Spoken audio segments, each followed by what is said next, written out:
Hello friend, आज हामी फेरि अर्को भिडियोमा छौँ। Integrated derivative indefinite integral. यसलाई चाहिँ मैले चाहिँ खासमा टाइप 3 डिफाइन गरेको छु, किनभने यहाँ इन्टिग्रेसन 1/2 कारणले गर्दाखेरि। र यसमा चाहिँ हामीले चाहिँ मेनली 3वटा फर्मुला चाहिँ हामीले पढ्ने हो।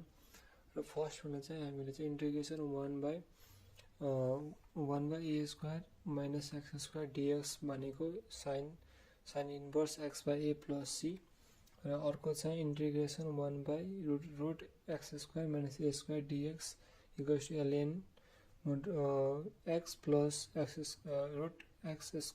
Minus a² plus c। त्यसै गरी हामी तीसरा फर्मुला चाहिँ integration 1/√a² plus x² dx equals to 1 ln x plus √x² plus a² plus c। र यसमा चाहिँ हामीले आज तीनवटा चाहिँ क्वेसन गर्नेछौँ। पहिलो क्वेसन चाहिँ हाम्रो चाहिँ हुन्छ हाम्रो चाहिँ पहिलो फर्मुलाको अनुसार, र सेकेन्ड क्वेसन चाहिँ हाम्रो सेकेन्ड फर्मुलाको अनुसार हुन्छ। र पहिलो क्वेसन हाम्रो छ भनेपछि 1/√2a माइनस x² dx। यो यसमा लाग्ने फर्मुला चाहिँ इन्टिग्रेसन 1a²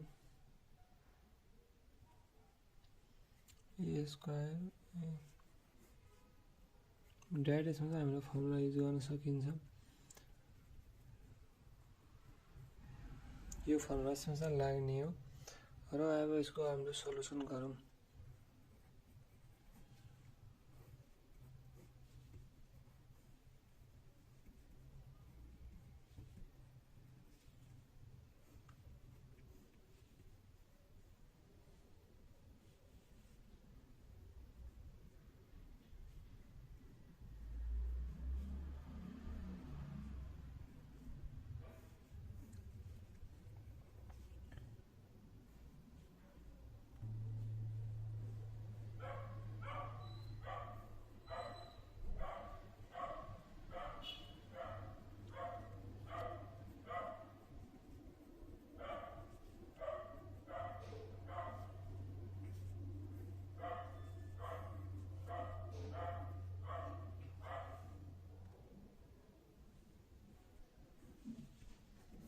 यसमा चाहिँ यो हामीले पढ्ने अनुसार a minus 2ab plus b² भनेको a plus a minus b whole square formula फर्ममा गयो। यसलाई हामी यसरी लेख्न सकिन्छ a² minus a minus x को होल स्क्वायर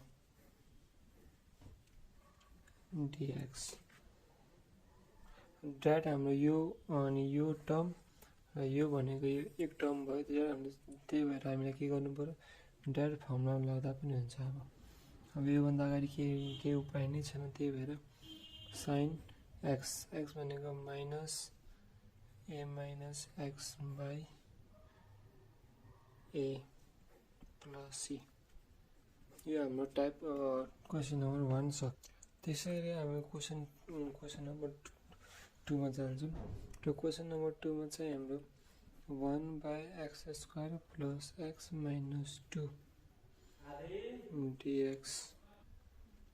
यो क्वेसन हाम्रो चाहिँ फर्मुला हुन्छ भनेपछि 1/a² minus a² dx equals to ln x plus x² minus a² plus c। Solution x² plus x minus 2 by dx।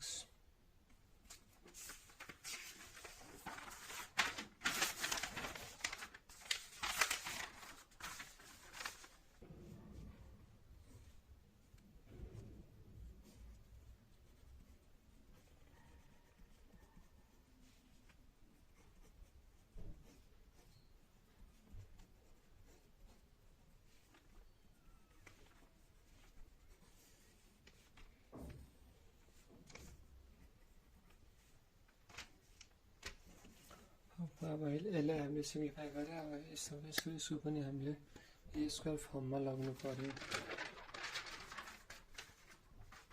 Question number type 2 को question type 3 को question number formula 2 को अनुसार यसमा हामीले अब लगाउने प्रोसेस गर्दैछौँ। x + 1/2 को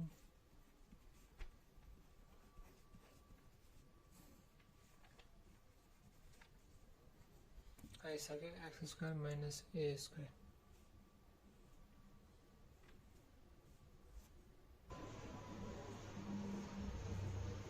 x + 1/2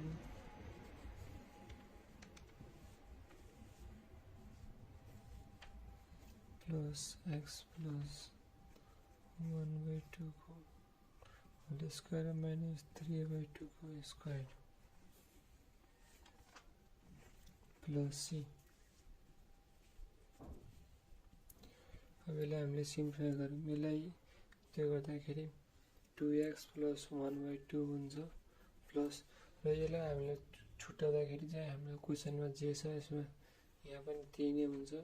x² + x - 2 plus c। यसलाई एलसिएम गर्दाखेरि यसले 2x + 1/2 plus x² plus x - 2 LCM गर्दाखेरि 2 यति हुन्छ प्लस c। यसको एन्सर चाहिँ यति रहेछ। त्यसै गरी अब हाम्रो क्वेसन नम्बर 3 मा सेम यस्तै हो, अलिकति मात्र डिफ्रेन्ट रहेछ।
यसलाई एलसिएम गर्दाखेरि के हुन्छ 5/4 minus x plus 1/2 को होल स्क्वायर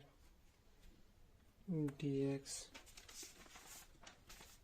5/2 छ यसलाई 5/4 छ भने हामीले स्क्वायर फर्मुला लिँदाखेरि के हुन्छ भनेपछि 1/5/2 को होल स्क्वायर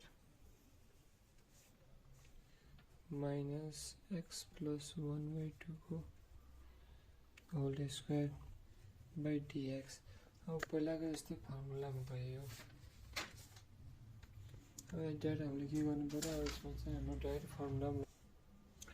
हाम्रो फर्मुलामा लगिने। अब के हुन्छ भने फर्मुला हाम्रो के छ, साइन इन्भर्स x plus 1/2 √5/2 को।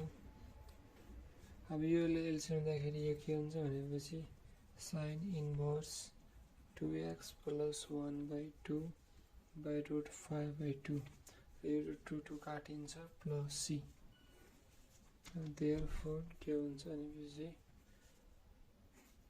2x plus 1/√5 plus c। आज यति मात्रै रहेछ। भोलि एउटा भिडियोहरू आउने छ र यस भिडियो चाहिँ तपाईँहरूलाई मन परेछ भने लाइक एन्ड सब्सक्राइब गरिदिनु र कमेन्ट गर्न नबिर्सिनु होला। तपाईँहरू सकेसम्म नै राम्रो भिडियोहरू बन्नेछन्।